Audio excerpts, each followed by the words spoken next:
সাহাবাই কেরাম ঈমান আনতে গিয়ে কত কষ্ট, কত ত্যাগ স্বীকার। এ মুমিন, সাহাবাই কেরাম ঈমান আনতে গিয়ে পেটের মধ্যে পাথর বাঁধলেন। আমার মায়ার নবী পেটের মধ্যে পাথর বাঁধলেন। এ মুমিন, খানা নাই, পানি নাই, কিছুই নাই, কিছুই নাই। আমার মায়ার নবী পেটের মধ্যে পাথর বাঁধেন। যেই নবীকে দুনিয়াতে না বানাইলে কিছুই হতো না। জোরে কোন ঠিক কিনা?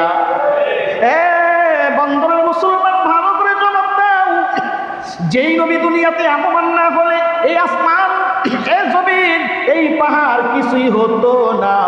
বরং আমার মায়ার নবীর খাতিলে, আমার মায়ার নবীর বদৌলতে আল্লাহ দুনিয়াটাকে এত সুন্দর করে সাজাইছেন।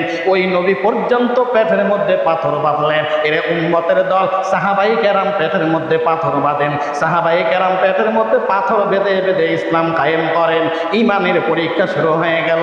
ইমানের এত পরীক্ষা, এত পরীক্ষা। আল্লাহ কয়, হে মুমিন, আমিনু কামা আমানান নাস। হে ইমানদার, ইমান আনলেই হবে না।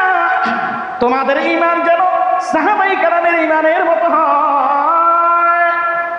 তোমার ইমান যদি সাহাবাই কেরামের ইমানের মতো হয়, তোমার আমার ইমান যদি সাহাবাই কেরামের ইমানের মতো হয়, তোমার আমার আমল যদি সাহাবাই কেরামের আমলের মতো হয়, আল্লাহ ঘোষণা দিয়া দেয়, এ মুমিন, আমি আল্লাহ ঘোষণা দিয়া দিলাম তোদের জন্যই জান্নাতুল ফেরদাউস।